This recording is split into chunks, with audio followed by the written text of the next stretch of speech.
We don't have the answers. Take 5.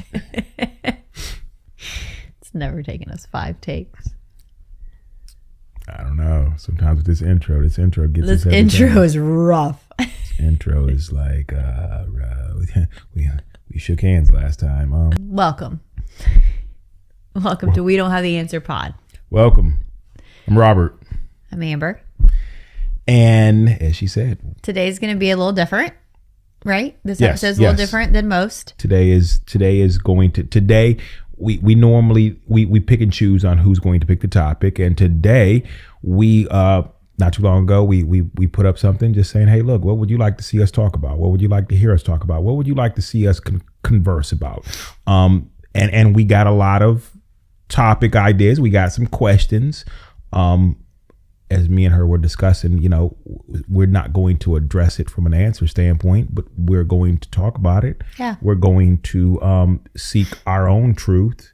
Well, I think our heart is that the conversations matter. Mm-hmm. And so with the questions that were posed, maybe the conversations haven't been had enough. Maybe the people who submitted the questions just haven't seen enough conversations on these. So it's less of about a question answer and more of just a conversation of our observations of our thoughts and some of them even some maybe resources that we know of or have heard of or experienced that could help with specific questions. So I'm excited. It's going to be different, but I'm excited. Yeah. All right. So you want to which question do you want to go with first? I mean, we got a couple of them here. We're going to try to hit as many of them as we can, and we might later on. And maybe like we had discussed, maybe we'll build a full episode out of some of these if we feel like there's a lot more that could be said, and maybe this needs to be fleshed out a little bit more in our own conversation. But I think one of the ones that we got that I think would be a good place to start at is juggling all kids' schedules while still making a priority for yourself and your spouse. And Robert read that question to me and I was like, I got nothing. Like I have this same conversation. I had this same conversation with our therapist. I said, I don't know, because I get up and work out in the mornings. Not because I choose, not because I'm a morning person, not because I like working out in the mornings, but because there is literally no other time in the day that I can do that. Right. So if it's a typical day, I would get up at 4:15 to work out at 5 a.m. It's not fun, but then by the time I come back home, it's time for getting kids ready. 3 days out of the week go into the office. I come home, we make dinner. Then it's like bedtime. And then it's like, oh, now I have to turn around and spend time with my spouse. But then I can't spend time with my spouse too late. Like I can't, because that's typically the only time when the kids are in bed and you and I have quiet time. But then I can't stay up too late because then I still have to get up at 4:15. And I have to get my allotted amount of sleep to be able to work out. So, well, it's her. Yeah. It's all about you. Yeah. No, it's good. I mean, yeah. I'm just saying. What do you mean? Whoa, is her? No, I'm not to invalidate all that, because all of that is true. That is exactly. No, I'm not. I'm not invalidating. I'm simply saying that you went through your full schedule, which I agree. Everything you just said was exactly spot on, and that didn't even. I mean, I didn't even. That's not even including how I play a part in any of that. Not that I need to play a part in that, because that's a lot, but. Why are you looking at me like that? Because why I'm looking at you like that. Continue. What did I do? Woe is me? No, but wait. Woe is you, meaning like sometimes it can seem like, and this okay. So as I'm fleshing this out right now, and know that we don't prepare this ahead of time, I'm like, okay, I can see how that could be insensitive. Yeah, I think even in the question, it was how do you do all of this? Like, how do you get up and make sure your kids get to school on time? How are you making dinner? How are you doing? And that's not just me. That's for both of us. How are we doing all of this and still prioritizing ourselves and prioritizing a spouse? To say woe is me, in my opinion, is not only insensitive to me, but the person that posed the question, because it can feel like, yes, we get to do these things. I have heard that, and you have said that to me, and I agree. And I do not think that negates the point that there is so much going on that it can feel like something has to give. And the first thing that typically gives is yourself. And the second thing is typically your spouse. Or some people would say flip that, where the spouse gives first and then yourself. You're right. Fact. Okay. So, not to look like an arse. You're not British, but go ahead. I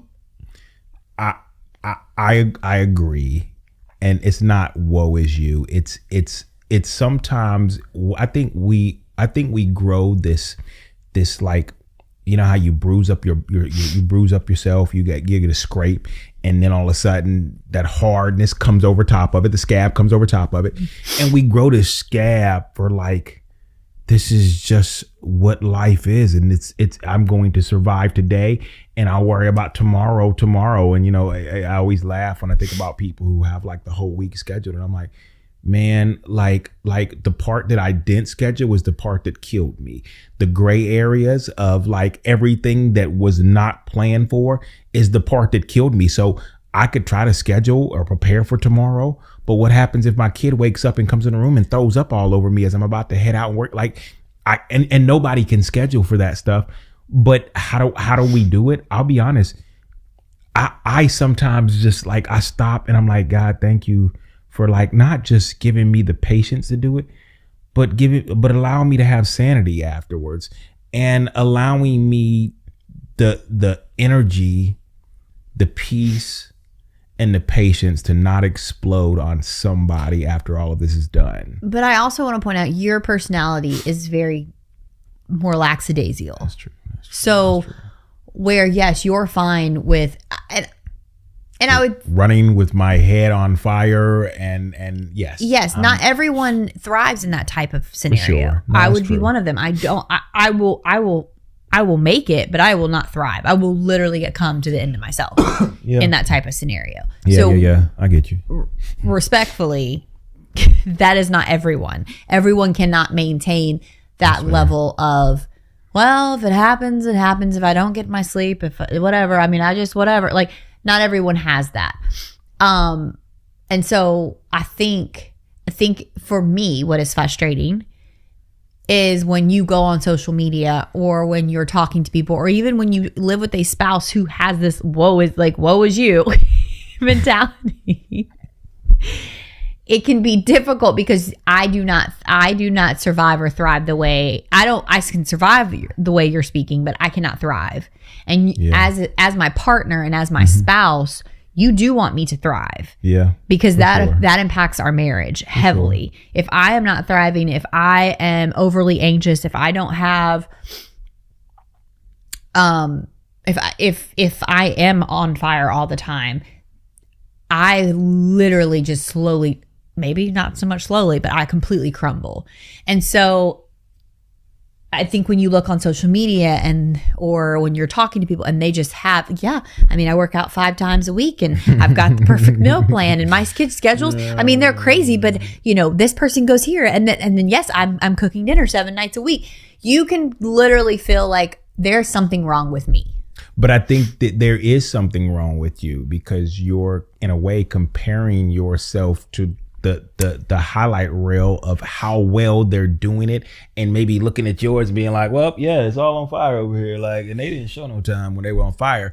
And so and you're right. I agree with you that we all juggle it differently. And some people, based on how they view it and how they're viewing others, it's like, I'm juggling it wrong. I just assume that everybody was juggling it as bad as I was juggling it. So it's like, I assume. But I also don't thrive in that. Like that actually, like it gives me anxiety. If y'all are all even if we're all drowning, I don't want to drown. Okay. Well, then. I don't want to feel like I'm consistently drowning. Okay. That's fair. I got you. It's very triggering for me.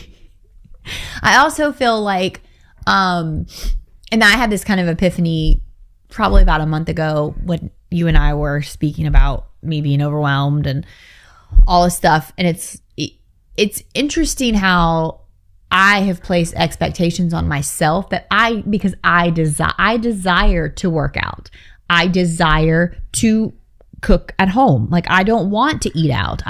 We've talked about this. I don't like eating out. Why are you laughing? I'm sorry. I'm thinking about that conversation. I'm like, yeah, I remember it. But go ahead. I'll tell you why I'm laughing later. Go ahead. Finish. But like, I desire these things. And I think that's the most frustrating thing. Like, I want to do these things. Yeah. And it feels like there are a lot of things in my way.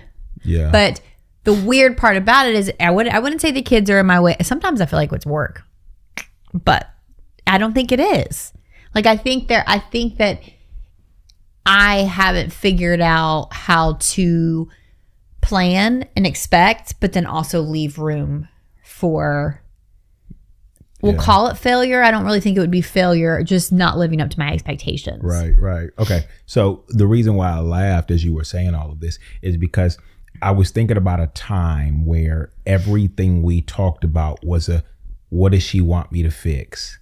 Then I got to a point in my life where I realized that, wait, no, stop and listen.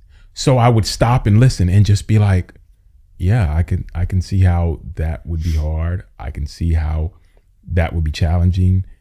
And then there was this moment where I realized that, like, I was becoming so used to listening and giving you the space and empathizing with you that there would be moments where you had flipped back over to like, so I'm telling you all of that because I need you to, okay. So wait a minute. You need me to do something. Oh, okay. I'm so used to like slapping my hand when I think to do something, but here you are, you're actually needing me to do something. Okay. So juggling even that, but I think idea of how I can assist, but how sometimes it's like, okay, the way I may assist may be just listening to you and letting you get that out of how hard that was. I think there's space for that. And then I think if I come to you and say, this is how I'm feeling overwhelmed, I need you to do this. That's not me saying you should be doing this. I think that's me reaching out for help, which I've not always been good at. Yes. Which is not something that I have typically in the past done well.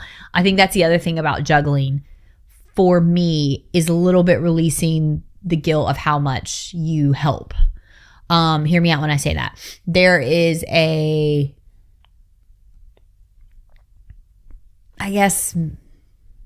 badge of honor I feel like some women carry, like, oh, I handle all this. Now they complain that their male counterparts don't help, their husbands don't help.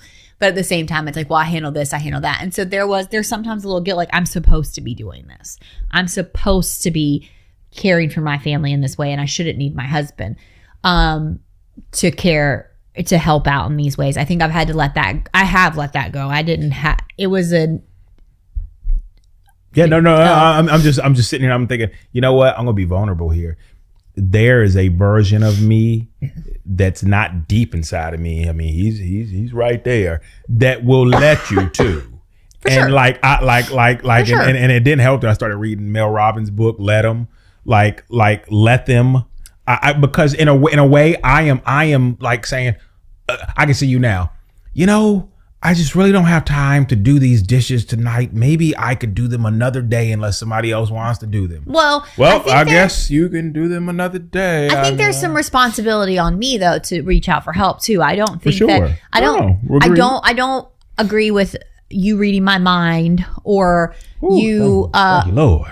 Yeah, that wasn't always the case, but like, I don't agree with that. I don't agree with, well, he should see how overwhelmed and stressed I am. I think there is a level of ownership that I have to take for reaching out and help. You and I do not have a huge community outside of our home. Right. As far as with our kids and managing the different schedules and things like that. When I say we don't have it, it's just not consistent or it's not easily accessible. But shout out to all those that we do have. Yeah. Aunties, uncles, all those who have come into a pinch and have supported us. Yes. We appreciate you. Thank you so much. I just want to throw that out there. Yeah. So I'm not saying, I just mean there are some people it's like ingrained in the fabric of their lives. 100%. They have the full support system. They have the mother, they have the father, they have the grandparents, They have all those people that you can just at the drop of a dime. Hey, look, the kids are on the front porch. I had to run somewhere real quick. Yeah. Well, even more so, like they're actually ingrained in the schedule. Like, hey, on this day, like I know my sister, like where grandma picks up certain days of the week from school because mom and dad can't. Right. So like I think that's just not our scenario, which is fine. Right. But I think that with that, it has really opened up the opportunity for you and I to really work together. But I do think in the juggling, back to the actual question of like, how do you do it? Mm-hmm. I don't think anyone is doing it. I think we're not doing it. I think we're managing it the best we know how. Mm-hmm. I think there are just going to be seasons. I think I'm kind of like come to the understanding of there's going to be seasons of my life where it's just going to be more difficult to prioritize me and even us. I have learned, though, in this last season of life, like in this last year and a half, that prioritizing me is a non-negotiable. Right. To a degree, which I think could possibly lead us into the next question. But for my mental health, there was certain like the working out actually became a vital mechanism for me to manage my mental health on a day-to-day basis. Gotcha. So what is the next question then? Well, I don't know if you have any more things to say. Someone wrote in about depression and how not only depression but also the shame of feeling hopeless most days. Yeah. And I haven't recently, but I have had a pretty significant struggle with depression personally. Mm-hmm. Throughout most of my life. I mean, I could think the first time I remember was about probably like 16, mm-hmm. Maybe a little earlier. I don't know specific ages. So, and I think especially when you're a parent, especially when you are in a relationship, that shame can feel overwhelming because it's like, I'm supposed to be grateful. I'm supposed to be happy. This is a scenario where I'm supposed to feel joy and I don't. And I think that is a really hard place to function in, especially if you are in a relationship, especially if you have children. Yeah. I think it's hard regardless. Right. But I have been depressed single and I've been depressed married. And I think there's also an extra layer because it's like, how can I be married and be with someone and be so alone all at the same time? Ooh, okay. Yeah. So that I truly believe that really is a thing. I truly believe that a lot of people struggle with, and when I say a lot of people, I'm people. That I've struggled with, being married and feeling so alone, and thinking, well, what the heck? Like I thought the whole purpose of being married was so that I don't feel alone. Yeah. So that my depression doesn't stem from feeling alone in this. And I will be the first to tell anybody who's like, well, maybe I'll just get with somebody so the depression of feeling alone goes away. I will tell you that's not the answer. Yeah. But I want to also say that, like, I recognize that shame doesn't just come when it's rightful. Shame comes to add insult to injury. Yeah. And shame is not always true. Shame I would argue that it's actually never true. Yeah. I would agree. And so, and that's not to say, hey, look, you're wrong for feeling shame. That's just to say you don't have to feel the shame of that, because there are a lot of us that are dealing with depression for many reasons, for many seasons, and it can feel hopeless. But when it feels hopeless, to add shame on top of the hopeless feeling, it's just, it beats you down more. And so I don't want anybody to think that, like, oh, well, you guys wouldn't understand that. Oh, but listen. And it's well, like they're... and I've even experienced with you, like I experienced what they call, what I've learned now, like almost like they're called like shame spirals, where you start feeling shame about something. And in this instance, we can use, you know, the fact that I am not feeling joy and I'm not feeling happiness, and I am depressed in these moments, in these places that I should feel this. And then it's like the shame, then you feel bad, but then you feel bad about feeling bad. And then you feel like, well, now how am I going to like, and then you just, I just spiral. Like I like, it's literally like I imagine it like a plane. Like one thing goes wrong and then it's just, spiral, and it literally all just blows up. And I will say the only thing, I can't say the only thing. There's several things I've found helpful. First of all, I regularly go to therapy. That is something that has really, really, and not just, I go to check it off my list. Like it's something that has really been beneficial. I've gone more, and you know, now go a little less. Like when I'm in more vulnerable mental states, I go more, and I'm blessed financially to be able to do that. God has made a provision for that. But that is definitely something that has been extremely helpful. Yeah. The other thing is, I had this epiphany about 6 or 8 months ago. I'll say, when I say epiphany, I mean, like, I felt like the Holy Spirit kind of impressed this upon me. But when I am beginning to feel depressed, and when I am beginning to feel shame, specifically regarding depression, anxiety, mental kind of instability, I kind of stop because sometimes I don't even recognize it. Sometimes I don't even realize that that's what's going on, and then I like kind of stop and I assess, and I'm like, wait a minute, this is kind of going too far. Like, this is not just I'm having a couple bad days. This is a little bit more pervasive. And trying to like stop and pray about, where am I putting my hope in? Who am I putting my hope in? What am I putting my hope in? Am I putting my hope in me? Am I putting my hope in you? Am I putting my hope in a situation that maybe isn't working out well, right?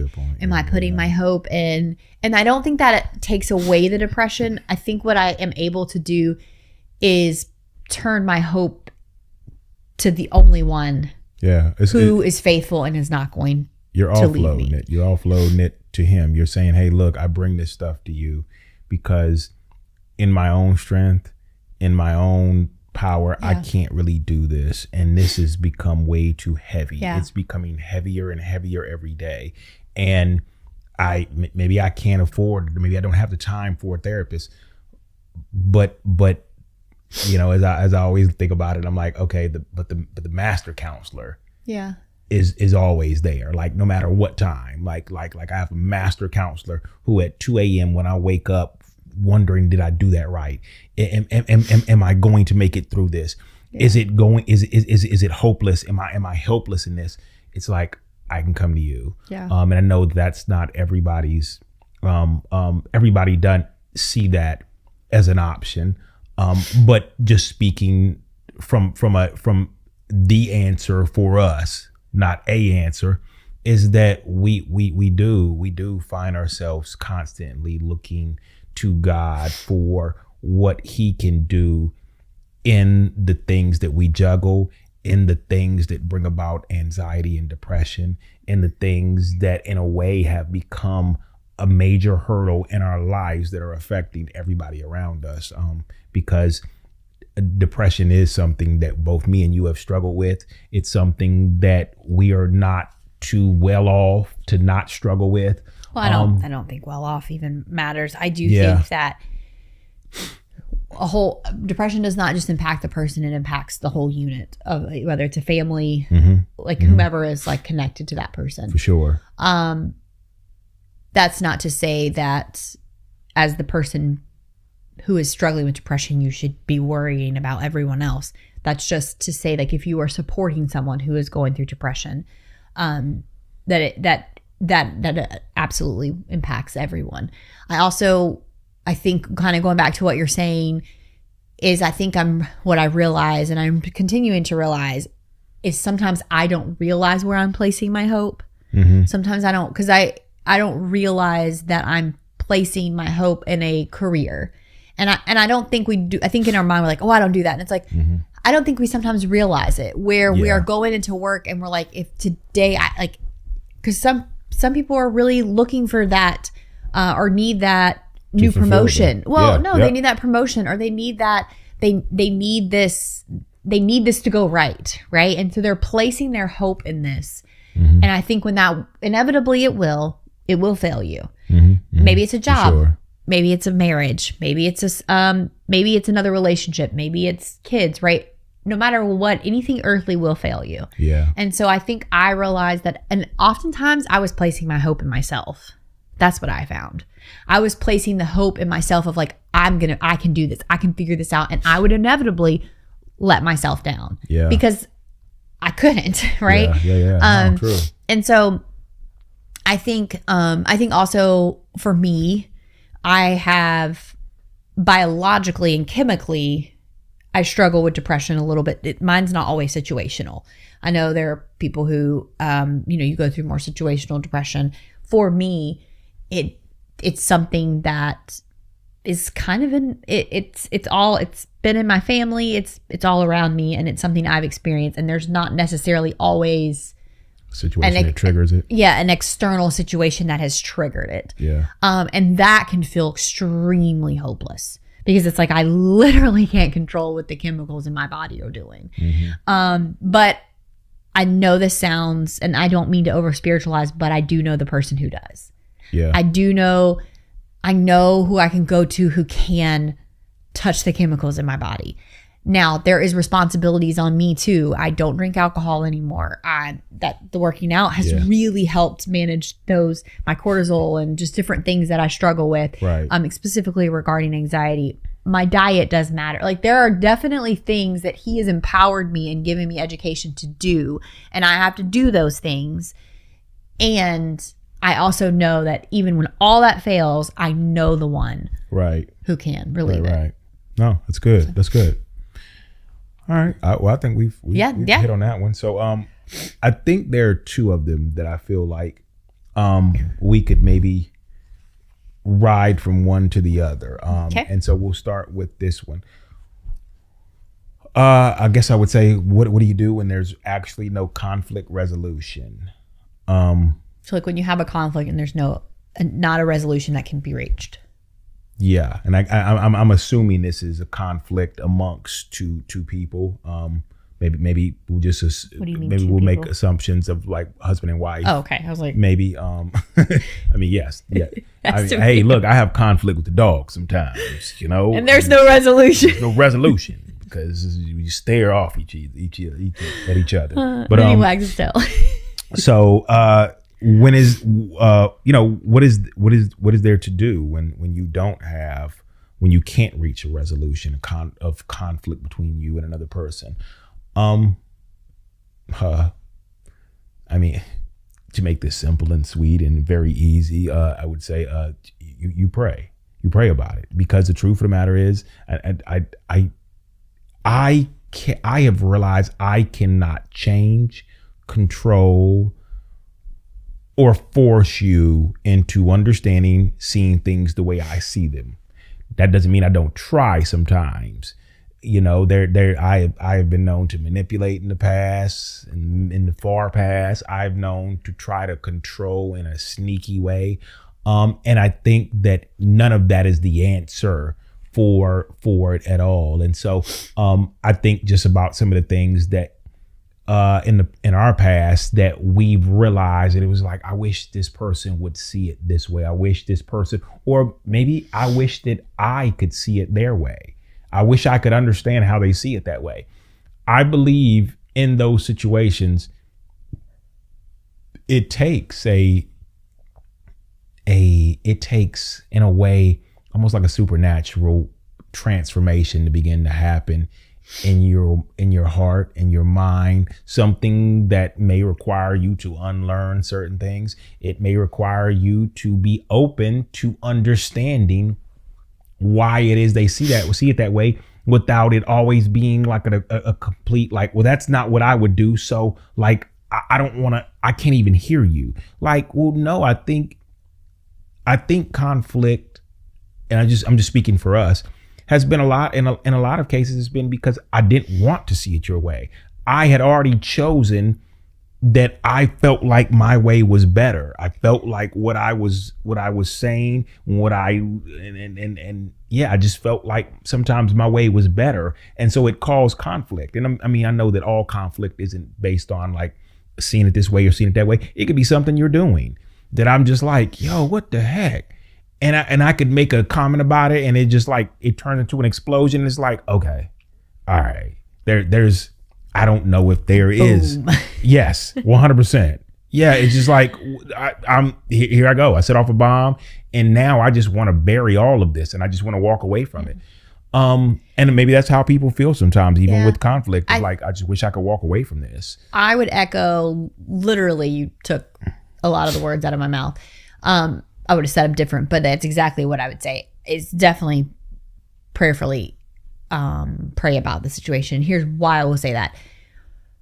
Well, that, and then the second thing I think you could do that is a little bit more tangible, because I think some people feel like, oh, well, just pray. Just pray. Just pray about it. Here we go. Just pray about it like he's praying, people. I think there is a real sense of I'm losing ground if I listen to this person. And I don't mean that to say that like, well, it's not a battle. Like, but sometimes if we're all honest, when you and I are in a conflict, it does feel like a battle. It feels like if I give this to you, I'm losing something that's super important to me.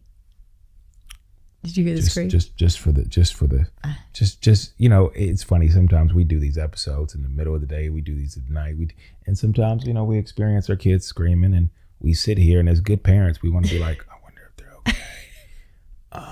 Should we just keep I'm assuming that something went wrong with the Legos. Right. Oh, there it is. She's building Legos. Yeah, maybe there was some frustration that came with it. Yeah. So we're just going to keep going. You know? But like I was saying, I do feel like as much as you try, because they'll say, well, there's no winners, there's no losers. You both lose. Everyone can hear, you can hear that. And if we're all being honest, when you're in the middle of it, it can feel like I'm losing something. I'm losing ground. Whether that's the fight, I'm losing what I brought to the table. Right. I'm losing my experience. I'm losing my opinion. I'm losing my hurt. And they don't even, and sometimes it's like, you don't even understand why I feel so strongly about this. You haven't stopped to take the time out to like hear me and hear why I'm so passionate about this.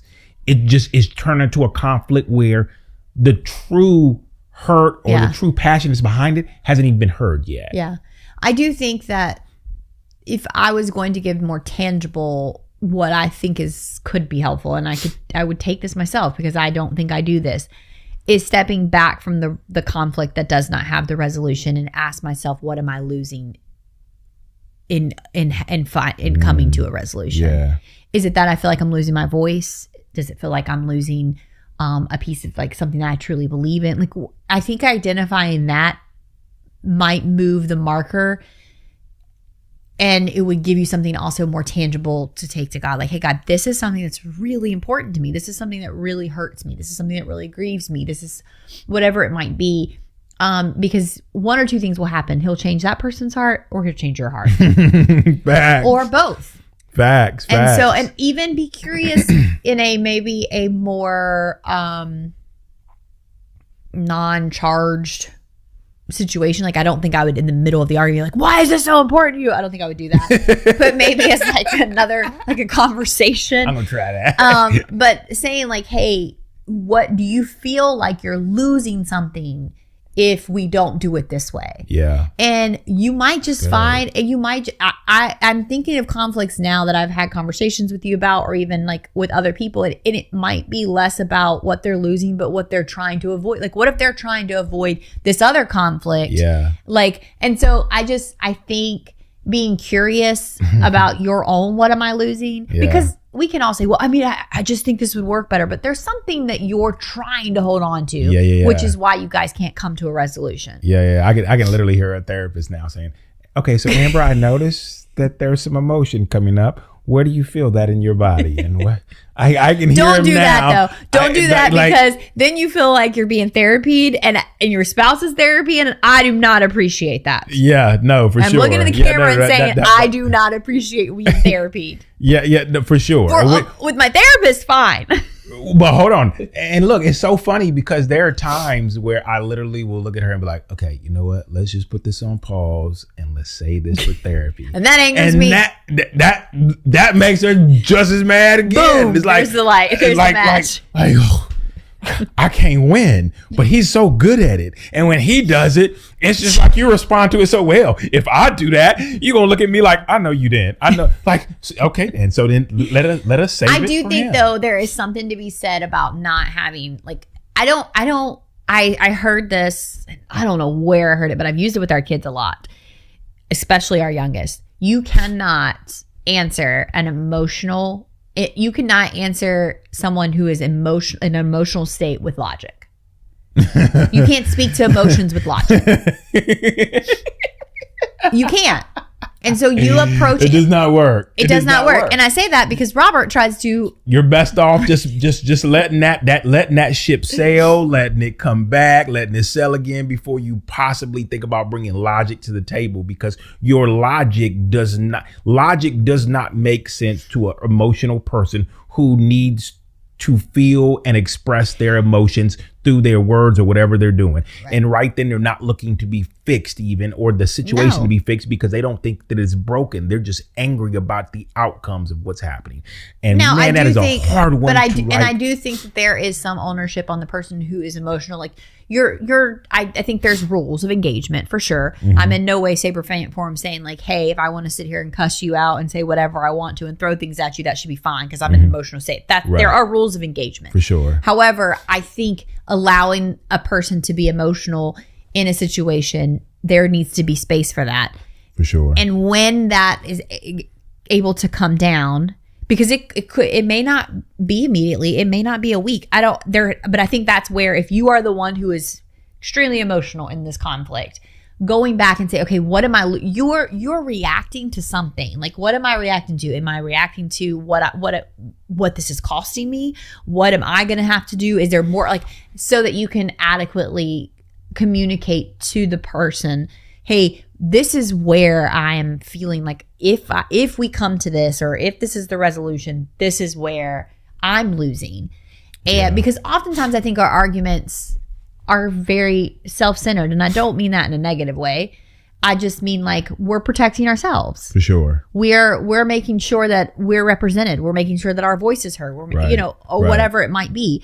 Our feelings are being honored. We're being respected. All the different things. And so I think really drilling down to where am I hurt? Like, where am I losing? Mm-hmm. I think one allows you to be vulnerable, but may also open the door for the other person, for your partner to say, this is what I'm losing. And then from there, you might realize that the resolution's not even not coming to the resolution was really not the issue. It was that what we thought we were losing in that resolution. And so I think that's a good point. Definitely being prayerful. You have to do all this in prayer. I don't think you can do this outside of it. And I think that's the only answer we can actually offer to people, because everything that we're talking about right now is what we've experienced, and not necessarily like, oh yeah, this will work for you and your spouse, or like even down to like, I thought about this and I was like, maybe I should say this. Like we talk about therapy often. We talk about like how therapy has helped us. But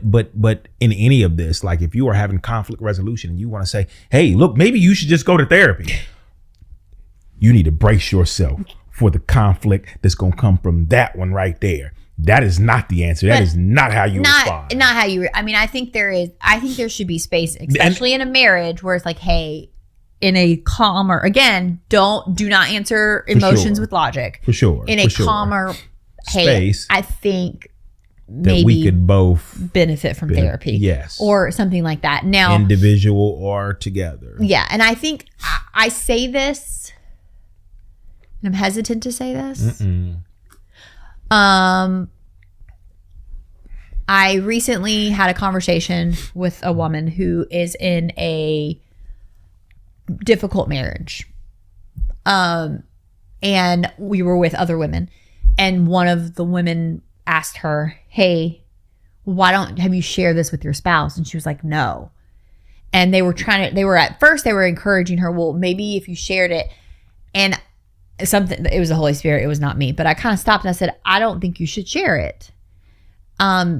If the battlefield right now is your marriage, if right now, like, that's the place where you're fighting, don't go and seek safety there. Because, like, I would never go onto a battlefield and be like, okay, guys, let's talk. And they're shooting guns. Right? So, like, when we're talking about this, when we're saying, going to your spouse and say, hey, this is what I'm losing. If it's not a safe relationship right now, and I'm so careful on that word because I know people be like, nothing's safe. I mean, like, if it's more volatile right now, you guys are not in a good place. I wouldn't do that. Prayer would be where I would go 100% and get a therapist. Because that's what I told her. I said, definitely, but go get a therapist. Talk to someone who is safe, who can hold space for those feelings. You and I are in a place now where it is safe. I would say 5-6 years ago, it would not have been safe for me to come and tell you, this is where I'm losing in this conflict. Right. I think safety has to be established in your marriage first, for sure. And if it's not, then pray for that, for God to first redeem that part, and then resolution will come with that redemption and can come with that redemption. Yeah. And then also I would say seek someone out, and not your family and not your friends who are going to always tell you, girl, forget him. Because that's what we do. Forget him. Or if he's not going to do it, like, no, you need to tell him, no. That's not what you need to do. Yeah.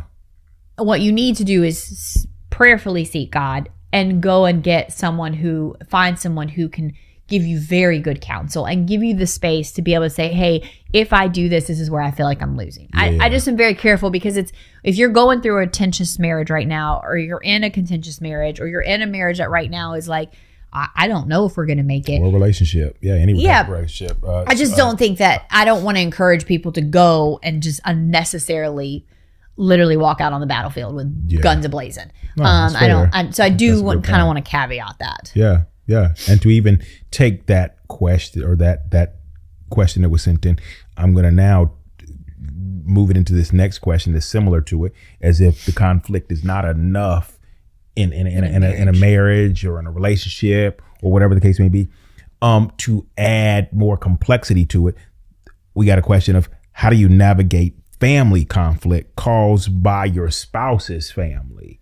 And it's like, oh man, as if it isn't enough that me and this person are fighting. Now here comes, as you said, here comes the aunt and uncles, and like, you know what, just forget him. Like, you can leave and come and stay here. Or, you know what, you don't have to take that, or just whatever. Like, however they come into the marriage to begin to add their input and bring conflict that causes strife when they're gone. Like, here we are, we're back home now, and the conflict and the fight is still waging in our house because of what happened there. So, not knowing particulars of this situation, right, does make the conversation a little bit, there's nuances, I guess is what I'm saying. For sure. And I think depending on whether it's the female's family or the male's family does make it different.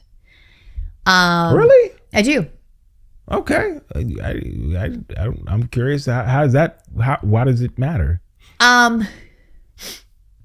Because sometimes when males are super connected with their family and their moms specifically, it's that the male has not completely, like, has not left his family and cleaved to his wife. That's a different issue typically than females, where oftentimes females, when they're really connected to their families, outside their families, what they're doing is, and they're not allowing their husband to lead. That's a different problem. They're not allowing their husband to lead, you say it? Yes, oftentimes it's like, well, my mom said this, or my dad says this, or why are we not doing this? Or, but I think both of them I think both of them are the same as what you said in the beginning. I think it's both rooted in, like, okay, if I haven't left my family to cleave to my husband, if I haven't left my family to cleave to my wife, then and seen us as one. So we are one person with the same understanding and how we want to lead our home, how we want our home to look. And that doesn't mean that we won't have conflict. That doesn't mean we won't have disagreements. But if your voice begins to cause disagreements in our oneness, then what is happening right now? But we have allowed. What I guess the reason I'm saying that is because, yeah, I mean, I think that the root can be the same. I think how it plays out or what it looks like may be different. I also think that there should be rules of engagement in in-laws as well. Why are you laughing? I'm laughing because, like, I don't want people to think that, like, oh yeah, like they're just speaking from like just general. Like, no, I'm sitting here like, oh my goodness, well, this is a real thing. I think there also should be rules of engagement when it comes to family as well. And what I mean by that is, especially, I'm speaking for females because I don't really know how males engage with their families. But my family should not know all of our marital issues. Mm-hmm. My family, I think a lot of times we will go to our families because they are safe, but they are not necessarily safe for your spouse. And so I think you have to be very prayerful on what you share. Mm-hmm. I think there are times where, hey, my marriage is in trouble, or I'm going through this, and I need you on your knees with me. That's a completely different conversation than, let me tell you what he did yesterday. Mm-hmm. Let me tell you how he came home yet. Those are completely, I've had this conversation with you and actually one of my sisters, mm-hmm. not about us, but like, where does it cross over venting to gossip? And sometimes people hurt us and we need someone to hear us. Mm-hmm. That is venting. Gossiping is, I'm just going to talk about them because there's some value I'm getting in talking about them. And I know you'll be on my side. And I know you'll be on my side. Play along and you'll tell me, yeah, forget them. Like, girlfriend, you know what? You should. Yeah. So I think, I definitely think there should be rules of engagement when it comes to spouses. Like you and your spouse need to have a conversation, and y'all need to set ground rules on how you will handle conflict within and how that will be trickled out to both sides of the in-laws and the family. And you know what? I don't think there's anything wrong with, like, sometimes, like, even when you're going to go spend time with family, I believe there should be like a look, a code word, or something that says, hey, look, it's time for us to go now. Yeah. Like this right here won't just be the fight that starts and ends here. It'll be the fight that starts and ends later on at home. And there is no need us. It's like your family telling you, oh yeah, right now we're all down with the flu A virus, but you're welcome to come by. No, we not coming over there. Like, what are you talking about? Like, and so there should be this thing where you recognize that, like, when we come, we seem to leave with something that didn't belong to us when we first came here. So maybe we're going to take a time out and a break from what we continue to walk away with from there. Yeah. And it's not always a virus or a sickness, but sometimes it is a sickness to your marriage. It's a sickness to the conflict that will start there and leave with you guys. You will carry that home. You will ride in the car in silence. And then later on, there will be explosion when you get home. I've seen and felt and experienced all of that. And I look back and I'm like, okay, maybe I left her to fight for herself, or maybe she left me to fight for myself. Maybe she didn't want to understand something that was making me uncomfortable that was happening there, because she was fighting to say, hey, look, but this is my family that I love, and this is my husband that I love. And so how do I win here? Well, I also think that is important to consider. Mm-hmm. I don't think this should change the rules of engagement. Also, a good book that I think I would recommend is Boundaries by Dr. Henry Cloud. I actually have it in my office. It is a good, and actually our therapist recommended that I reread that for our teenage son. Okay. But learning, I think boundaries is important, but also remembering that your spouse was a little boy or girl in this family at one point. And there were rules of engagement that they learned. And that they are now trying to go in between these two different styles that that have been created and survive in both. And so I think it's a good, again, you and I feel like maybe you and I always say this, but I think it's a an opportunity for a conversation, definitely with your spouse, if you have not, to learn what was it like growing up in your household. Like what was, when you're in those rooms, do you feel like I have friends who are like, I felt like I had to take care of placate to my mother. I had to make sure dad was or whatever it might be, right? That is a great, by the way, that is a great question. I know it's not the end of the episode, but that is a great question to write down for people, for couples, for people to discuss with others of like, what was it like growing up in your household? Who were you then compared to who you are still inside of you now? But also you have to remember, a lot of families might not, like some families take boundaries or view boundary. You and I've had this conversation. Some people take boundaries and equate that to rejection, or like the fact that you have boundaries means that you don't love me.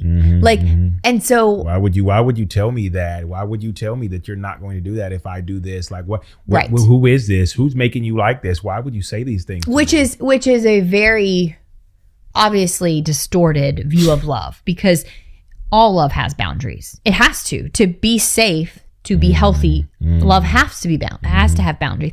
I can't allow you to hit me and then say I love you. There has to be a boundary. Well, you know what? I would say unconditional love, because if I have conditional love, then that's basically you saying not only you have love with these roadblock boundaries that say, well, I only love you to this degree. No, that's not boundaries though. That's a misunderstanding of boundaries. Boundaries is not roadblocks. Boundaries are, hey, these like. Love is not bound, like how much I love you is boundless, but the way in which someone shows love should absolutely have boundaries. God has boundaries for us. For even his love, our love for, like we have to have boundaries. He says, if you love me, you'll keep my commandments. That's a boundary. Come on. I think it's funny.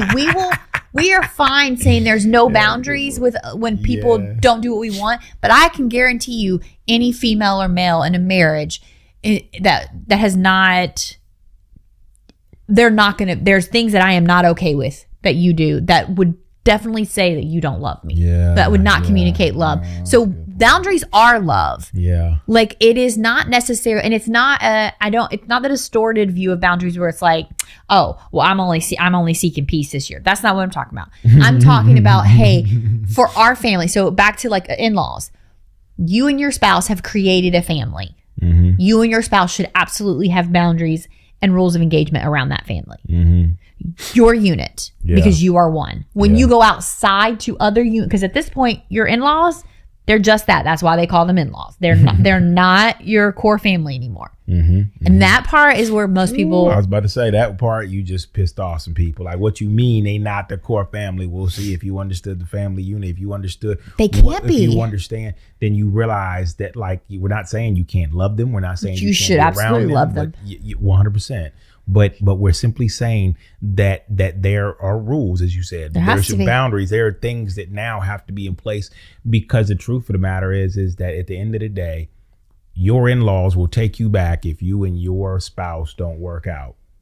But that should never be the option. They should never even be thinking, suggesting, or offering that. It shouldn't even be the option. They should always be pushing you back to your spouse instead of holding you close and saying, "Hey, well, look, let's talk about it over here." See, before he was ever in this family, it was us. And that's why I say you really have to analyze the that's a good point. The relationship or the kind of I can't wait to culture. I can't wait to see these boundaries at place with our in-laws and all that stuff. I'm joking. What, ours right now? No, I'm joking. I mean, we I feel like we have come to a good place with our boundaries. I don't think you and I's growing up in our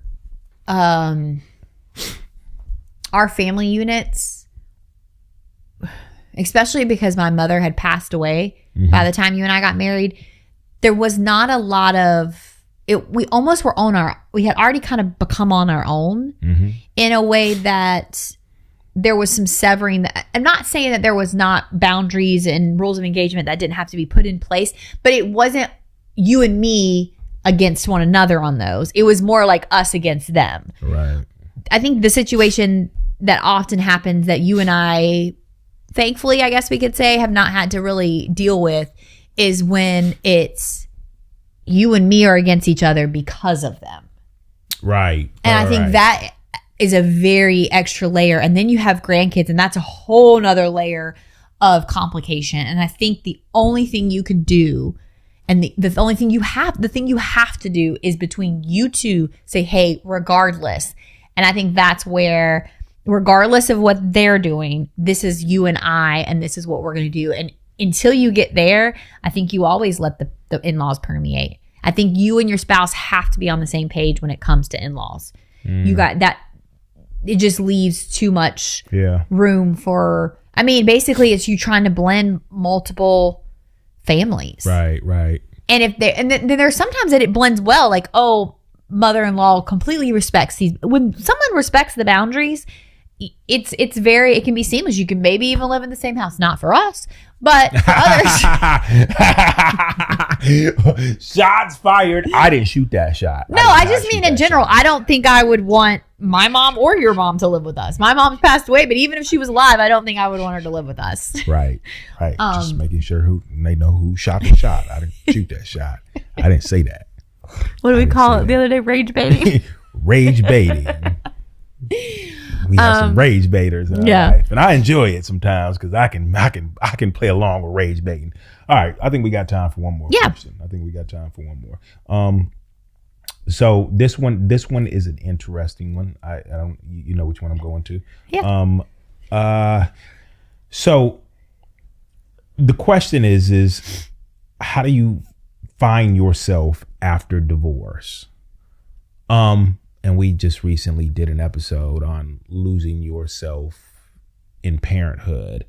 And so I right off, I will say that, in a lot of these questions, a lot of these conversations, it's surrounded in identity of like, who am I? What is my identity without this job, without this person, this spouse, or this spouse in my life, without being without being a parent anymore. And who am I, or how do I find the version of me that was whatever before I attached to this person?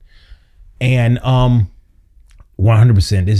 this I like questions like this because I love the identity of like finding identity after things happen. I do want to acknowledge one thing that I think I've heard said. Number one, neither you nor I personally have experienced divorce. I think that's important to put out there. Hold up now. I've totally divorced you. Okay. Anyways. Okay. So, and it wasn't on paper. But I think you're right. I'm not going to invalidate. You're right. I'm not going to invalidate. It's different, right. and I don't think. Okay. I think you can. I think it's wildly different. Yeah. You and I are both children of divorce, and we have seen the impacts that it has had on our parents. Yep.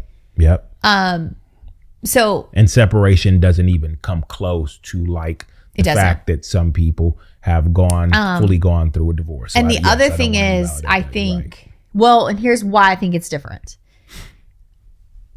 Biblically speaking, when someone marries, they become one.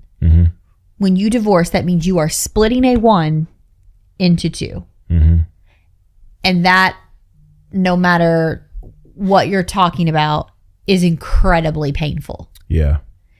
And so I know you and I went through a very tough separation, and when we reconciled, it wasn't like we had built we didn't go back to what we were. Like, we completely built a new foundation, but we never actually completely severed. And I think that complete severance is a whole nother ball game. Yeah. So I do want to point out that you and I have never been personally divorced. Right. And we don't know. I don't know the slightest thing about divorce. I do know from experiencing it through other people and just other people online and things like that. I do know you almost have to treat it like a death. A lot of people say you treat a divorce, because it's a death of an entire life you thought not just like, oh, I thought I was going to have this. It was like, so when like someone dies, it literally, you have to do that as well. It's like, oh, this whole life I envisioned. Yeah. With this person. It will never happen because that person is just physically not here. That's essentially what even though the person is physically here, which I think can make it exponentially harder because you can see them standing there and you're like, we could have this life. This could have worked out and it didn't. Like, so I think going through grief of losing someone and having to kind of personally going through grief and having to like reimagine a life that you imagined. Like you have to reimagine it. It cannot be what it was. I think you have to allow yourself to grieve. The other thing is, I think there are so many wonderful people out there that have gone through this that speak eloquently on the subject. Sure. So the first person that comes up to mind is Lisa TerKeurst. She's been very open about her story, and she actually is releasing a book, if it's not already released, called, I think it's Surviving maybe, or I think it's Surviving an Unwanted Divorce. I'm actually going to look it up right now. Okay. Pretty sure it's Surviving an Unwanted Divorce. But she also has like a Forgiving What You Cannot Forget. And I think I'm going to look it up. Yeah. Surviving an Unwanted Divorce. Lisa TerKeurst. And we'll drop it. You'll drop it in the show notes. I will not be dropping it. But I think there is life after divorce. I think there is a you after divorce. I think you and I just recently did an episode, like you were just mentioning, about like losing yourself in motherhood. I don't know if you can ever go back. Like I can never go back to pre-Amber before mom died. Right. I can never do that. Like that has completely altered me. Yeah, you're not the very fabric of myself. Yes, yes. And I think it would probably be similar with a divorce. Yeah. It alters the very fabric of you. Yes. And so I think trying to go back to the person before is a hopeless thing, because pointless. I think but no, some people may really want, like, I wish I could be that naive again. I wish I could be that open again. I wish I could be like, I think it can feel hopeless. Well, but I think it also depends on what they're wanting to go back to. Maybe I want to go back to certain things like being able to live out loud. I want to find my voice but again. It's still you're still going to do it with the remembrance of all the pain you've gone through. You can never, before you did it with almost like a naivety of like, oh, I can do this and people are going to love me. I don't know. Like I'm not saying there was no other pain. I just mean after something that significant, it alters every part of you, not necessarily for the bad, right? But I think it can feel bad if you're just trying to get back to what you were before. And so I think there might have to be a little relearning of yourself and I think there's a lot of grieving that has to take place, and there's a lot of grace. And I think the beauty of watching people go through this, that I've seen go through this, is I have never seen not one of them not come out on the other side. Yeah. Well, I think there's still a lot of questions that are still unanswered in this, and like finding what part of yourself, what part of you are you looking to find in all of this? Because I think you feel utterly lost. From my understanding, every part of you has been completely, the waking up, the going to sleep, how I eat, what we eat, where we eat.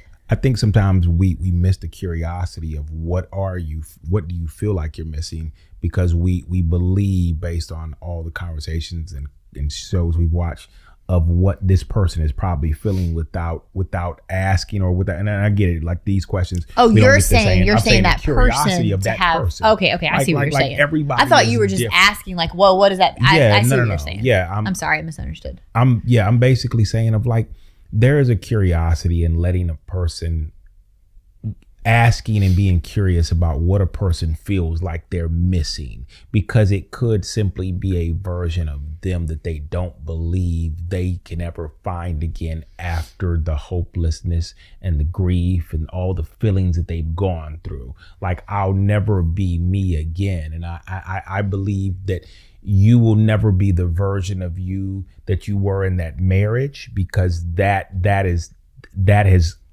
no longer exists. But I believe that the version of you that comes next, the version of you that you may be searching for, is within reach. Is just a matter of, like you said, you're going to have to grieve things. You're going to have to sit down with yourself. You're going to maybe even have to see how certain things that are going on now have even triggered that inner child that's there, that once again feels wounded and feels like you're not capable of protecting us. To say, hey, listen, I recognize how this seems like maybe a reoccurring pattern in our lives. And I recognize how this pain feels familiar, but I believe it's going to take you on a journey to, as some people say, well, I'm trying to find myself again. Well, I don't think you were ever lost. I just think that in a way you're trying to rediscover a part of you that maybe you benched, maybe you closeted, maybe you shut down, so that the version of you that you've been has worked in this marriage. And now you're trying to like find the version of you that you had to abandon for the marriage to work, so that you can begin to maybe find freedom again, maybe find hope again, maybe even find love again. And more importantly, starting with yourself, like love yourself the way you loved yourself previously. Love those that are like and connected to you still the way they need to be loved, based on the love you begin to like find in yourself again. I also think that I love what you said. And this is like a super optimistic view. So if there are some people, I would probably not take this view because I'm not super optimistic. But if you're like, you would probably say this to me, and I would be angry with you about this. But, you know, you could look at it as like the only way to become who God really has for you was you needed to go through that. And there are lessons that could be learned. And I know that that is not, and some people are like, I'm good, I don't want to be that person. That would be me. I would be like, that's fine. I would have been better off not being that person. But I think, I truly do believe the verse where it says, they meant it for evil, you meant it for good. And I don't mean to spiritualize it. If there's someone who's like, yeah, I've heard all that. I've heard I can rediscover myself. I've heard all that. Like, but what is it for? I think sometimes we don't, in the moment, you don't know what it was for. But imagine, I think that's what I found even in our separation was later on, I can look back and see like this was meant for a much different purpose than I would have ever thought and ever believed. And honestly, if you would have told me before, I'd have been like, no, I'm good. I don't need that purpose. Like, I'll just pass up that pain. Okay. But let me clean that up though. Just Did I say it wrong? No. Let me just clean it up just for those who may be listening. They might be like, okay, but like, wait, like God doesn't need to cause a divorce, or God doesn't need to like things. He didn't cause it. Yeah, I just want to, that. I just said he'll use it. He can use the pain and the hurt and the things that have come with what this world can do, how life, as some people like to call it, lifing. He can use some of the most hurtful moments in our lives to turn it for our good and his glory, as I love to say. And I believe that, and the only reason I say I want to clean it up is just because I believe that some people are like, think that like God is sitting up there like, just like, no, throw that down there and interrupt their life. I'm going to break them up. I'm going to cause turmoil in their life. And it's like, no, that's not who he is. It's like, even when it comes down to like, funerals, well, God gave them to me and then God took them away. Like, like yeah, no, that's not what I was trying to say. I was just saying, or picture that, and that God is not a God of like at any point he'll just ruin your life because you're in sin or whatever. Yeah. No, the truth is, I don't know, it might have been, I don't remember who exactly said this, and nothing's original under the sun, but they were like, sometimes we step out from underneath that umbrella of protection. And even if we are under that umbrella of protection, that doesn't mean that things don't get through, and that unfortunate situations happen in our lives that we have to say, wow, I didn't see this going this way. I didn't see life being like this. I didn't see, like, how do I even pick up from this? And I believe that all of those feelings are fair, of like, I don't know how to take the next step, but I know that I will contribute this to our pastor who recently said it, Pastor Stephen Furtick, when he said that, like, sometimes the next best step is to stop and just breathe. Yeah. And maybe you may have to breathe your way through each step. Okay, I'm going to take the next step. Yeah. And it may be slow, and it may not look like how people say it would be, but I think that sometimes that's the best you've got. And I on many occasions just breathe through the next step. Yeah. And believe that I'm not lost. Believe that the identity that was given to me as a child is still there to be found, to be experienced, to be loved again, to be rescued again. Well, and to your point, I mean, I've never even thought about this, but you bring up a good point. No marriage, no death, no one can take the identity that God's put on your life.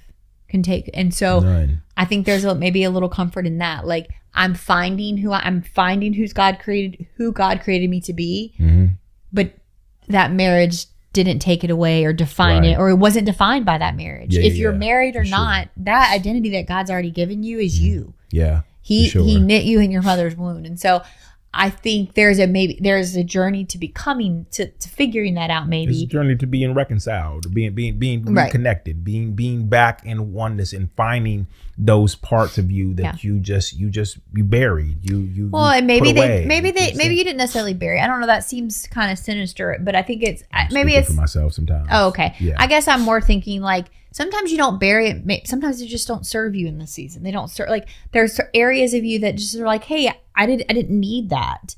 Or that wasn't something that I needed in this season. Or, and so I think you might have, you might rediscover those parts, not necessarily in like, oh, he made me put those away, or she made me put those away, or she didn't allow that. Some of that's just growing. And so, I think, like I said, the resources that I'll have you drop in the bottom, I think, like I said, Lisa Turgis has been probably the most vocal on this topic that I've heard in the church. And I know she caught a lot of flack for it, even though it was not something that she pursued or she wanted. I do remember that. I think it was just her being honest and like not hiding. Well, no, a lot of people felt like we don't have to. Yeah, that divorce disqualified for her for certain things. And so I think that there's, even in, let's say you don't have a stage and you're not in ministry and you're just in everyday life, you do feel sometimes disqualified because I could, that didn't work out or whatever.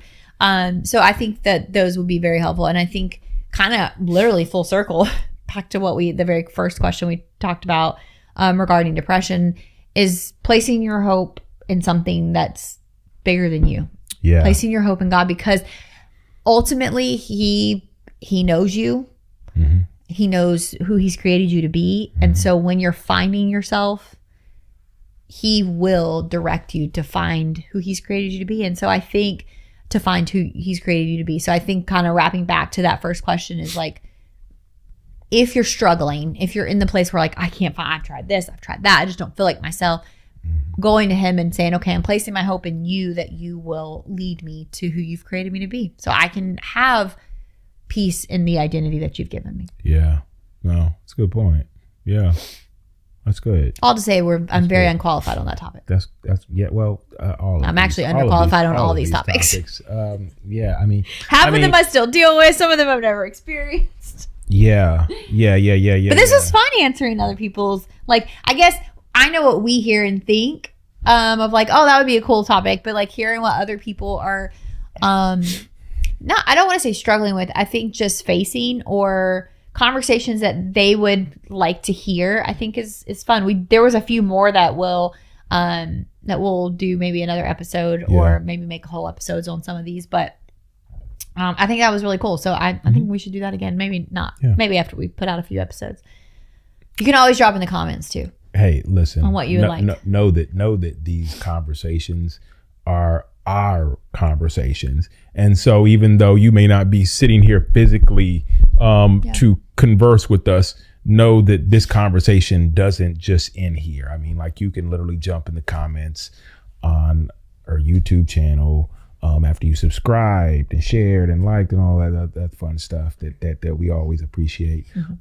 Just to kind of like, we would love to hear your thoughts in all of our episodes. Not just how well we did, but like, what are your thoughts on what we were talking about? What are your experiences? What has God shown you? What are helpful resources you've, found? Or what would you like us to continue to talk about? Like, what would you like us, like, you may even have a topic where you're like, yo, nobody says anything about this. And I feel like it's almost like nobody wants to touch it. And maybe we'll be crazy enough to touch it. I'm crazy enough to touch it. Yeah, you're crazy enough to touch any conversation. It's bananas to me. I don't think. Well, you know what? It took me a long time to get to this point of like feeling comfortable to have conversations about stuff that was just like, all your friends are just like, don't talk about that. And it's like, I think it's a little different having conversations between you and me and having conversations with the camera and other people. I don't even see these cameras. I know, but like knowing that these conversations will go out to other people. I'm always, and I will say this, and I think that I wish I could say this at the end of every episode. My heart is never to make people feel unseen or that that's not my experience, or I don't know. I sometimes feel like when you talk about situations and things that people are really like their everyday life they're going through, it can feel like sometimes when you hear other people talk about it, you're like, that doesn't even like fit my situation a little bit, and then it makes you feel more unseen. Yeah. And so that's my only, like, I always say, like even what you're saying, like, put it in the comments. I don't ever want these conversations to feel like a broad stroke, and there's nuances, and I promise you that there are people around. We just had this conversation about, being like, oh yeah, I've gone through that too. Some people just, you don't know that you just don't know that you don't know that other people are going through it. Yeah. So I hope that any of our answer, like if not our answers, but any of our conversation, if you're like, yeah, they really missed the mark on that, we probably did. And that doesn't mean that your situation or what you're walking through is insurmountable or, I don't even feel like they need to even be said, because we started off this saying we don't have the answers. I know, but I feel like it's different. Like, I don't feel like I need to say that now. Now, if she gave you some answers, maybe she needs to follow that up with her after her answers. But I ain't offer you no answers. You ain't get nothing from me. I just said I would talk about it. You know what I meant. Yeah, I do. But the truth of the matter is, it's funny, and one day I might eat these words, but ain't nobody listening to us. Ain't nobody listening to us. And I may eat these words one day. Ain't nobody listening to us right now. Like, we filming this, and it'll be like, boom, YouTube. A week later, one person. And then all of a sudden I get a phone call from my mama. I listened to your episode. That's what it's gonna be. No, I'm kidding. That's true. Ain't nobody. I think that's that everybody. Actually is a helpful perspective for me, though. Ain't nobody listening to us. Ain't nobody listening to you. Ain't nobody listening to us. Like, what are we talking about? I don't know why you listen to me. Like, look, I ain't even gonna lie. I'd be lying if I didn't say this. When I put like, hey, look, what would be some things y'all would like us to talk about? You didn't think anybody was gonna respond. Oh, snap, they're responding. Oh my goodness. There's people actually. You did call me. You said we actually got some topics. What in the world? So hey, look, prove me wrong again. Like, cause I was just like, 6, 7. That's not gonna age well. Yeah, y'all gonna hate me for that. The kids gonna be like, we're done with that one. We're done with that one. Oh man. The grown folk are using it on their podcast now. We're done with it. All right. Well, this was a great episode. I had fun. Yeah. Thank you all for submitting your questions and engaging. It changed up the pace, and I enjoyed that. That was fun. It did. And I will those who did submit, we will be in prayer for you and those situations that you're walking through, and that God that God guides you. Yeah. No, for sure. And not just saying that, but like but actually doing it in prayer, for sure. Because some of these people, we actually know you. We know you. And we know you. Even if we don't know you, we can be in prayer for you. Yep. So thank you. All right, guys. All right. Thanks so much for joining us. See you next time.